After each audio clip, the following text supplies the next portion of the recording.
Selamat pagi, salam sejahtera dalam kasih Tuhan Yesus Kristus. Bersyukur di kesempatan pagi hari ini oleh anugerah dan perkenanan Tuhan. Kita boleh bersama-sama boleh belajar kebenaran firman Tuhan di hari yang baru ini.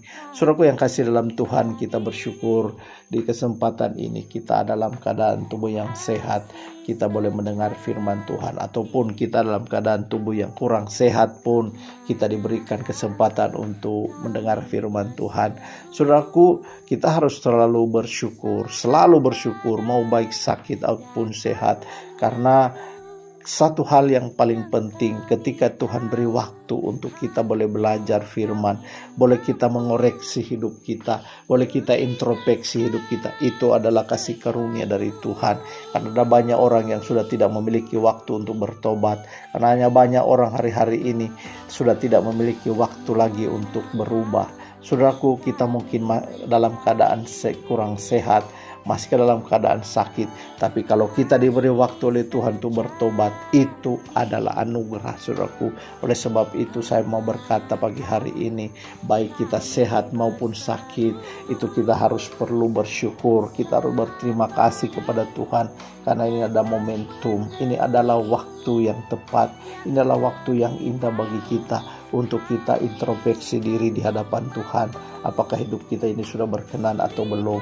Apakah hidup kita ini sudah mencintai, mengasihi Tuhan atau belum? Saudaraku yang kasih dalam Tuhan, kita tahu bersama kondisi dunia hari-hari ini semakin jahat. Kita sering disuguhkan dalam hati, pikiran, telinga kita tentang perekonomian dunia. Perekonomian dunia hari-hari ini sudah semakin terpuruk. Ada berita banyak mengkhawatirkan, banyak berita yang begitu membuat kita bimbang, takut, khawatir dengan kondisi dunia, kondisi perekonomian hari-hari ini. Bahkan akan terjadi banyak krisis-krisis di ke depan ini. Akan ada krisis pangan, akan ada krisis migas dan lain sebagainya.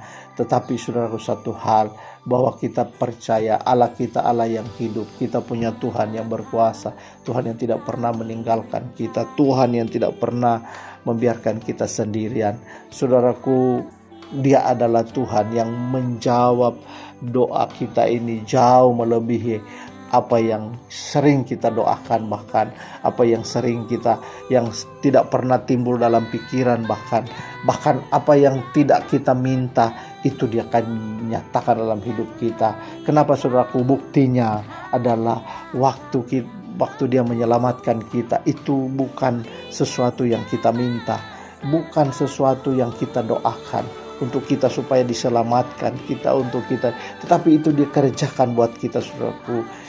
Apa yang belum pernah kita pikirkan, bahkan itu yang dia kerjakan. Itulah maksudnya, saudaraku. Dia menyelamatkan kita. Kita tidak pernah meminta untuk Dia mati di salib untuk kita, tapi itu Dia kerjakan untuk kita. Apalagi soal penghidupan jasmani, apalagi soal kebutuhan lahiriah kita, apalagi kebutuhan kita setiap hari, pasti Tuhan akan menolong. Sebab itu saudaraku yang kekasih dalam Tuhan, ada satu bagian ayat kebenaran firman Tuhan yang banyak orang, saudaraku, salah dalam memaknainya, yaitu di dalam Roma 8 ayat 28. Kita tahu sekarang bahwa Allah turut bekerja dalam segala sesuatu untuk mendatangkan kebaikan bagi mereka yang mengasihi Dia, yaitu bagi mereka yang terpanggil sesuai dengan rencana Allah. Saudaraku yang kasih dalam Tuhan, ada banyak orang mengamenkan, mengiyakan, bahkan dia percaya ketika kebenaran firman Tuhan ini diucapkannya, maka dia terlalu percaya bahwa Allah pasti akan menolong dia, pasti Allah akan turut bekerja dalam kehidupannya, pasti Allah akan bersama-sama dengan dia di dalam sukar maupun di dalam sukacita maupun duka cita. Tuhan bersama-sama dengan dia. Saya, saudaraku, kalau orang berkata seperti itu, saya bisa saja bilang amin, karena memang firman Tuhan harus perlu kita amenkan. Tetapi ada satu hal yang harus perlu kita garis bawahi dan kita renungkan, saudaraku, bahwa Allah turut bekerja itu bukan kepada semua orang, tetapi hanya bagi mereka yang mengasihi Dia. Saudara garis bawahi, ada kata mengasihi Dia. Allah turut bekerja dalam segala sesuatu untuk mendatangkan kebaikan tetapi bagi mereka yang mengasihi Dia. Saudaraku yang kasih dalam Tuhan, ayat firman Tuhan ini bukan untuk orang yang masih hidup di dalam dosa.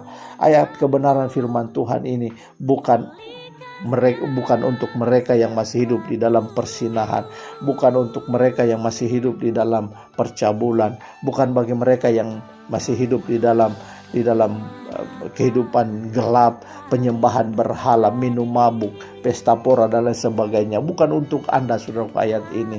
Ayat ini adalah untuk mereka yang mengasihi Tuhan, bagi mereka yang berusaha hidup benar di hadapan Tuhan, bagi mereka yang berusaha bertobat dari hari ke hari hidupnya.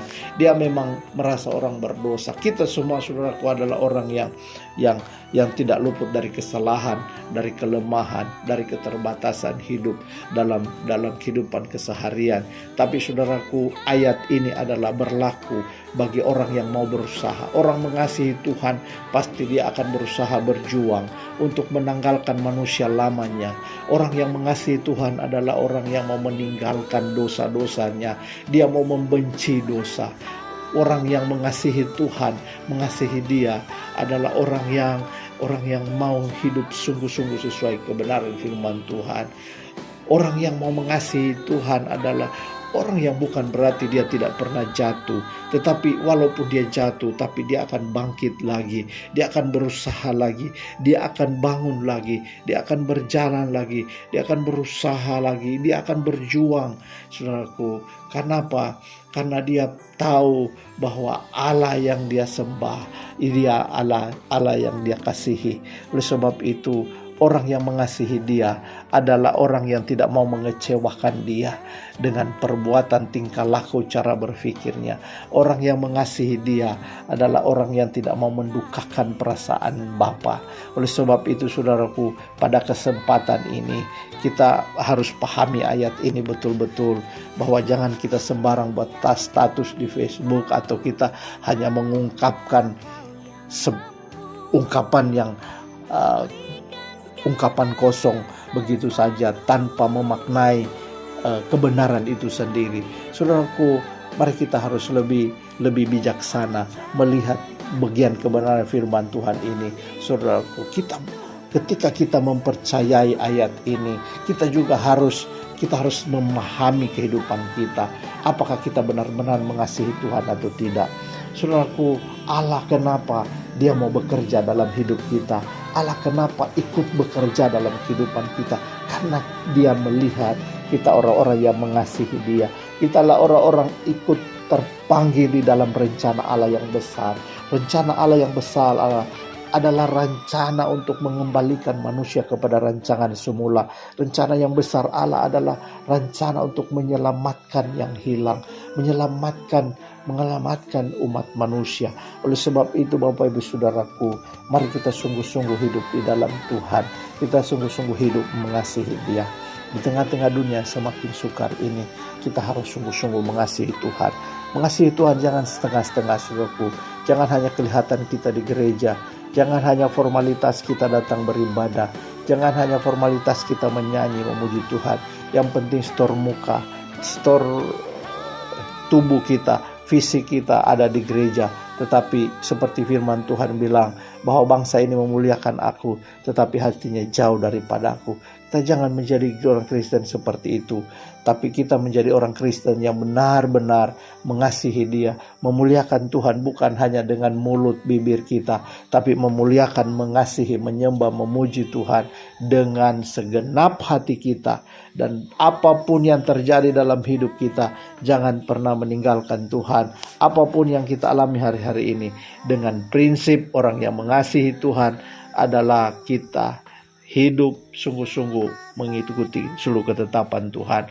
Bapak Ibu Saudaraku, ini kebenaran firman Tuhan yang saya bisa sampaikan di kesempatan ini. Kiranya Bapak Ibu Saudara sekalian diberkati oleh Tuhan. Tuhan Yesus memberkati. Shalom. Haleluya. Amin.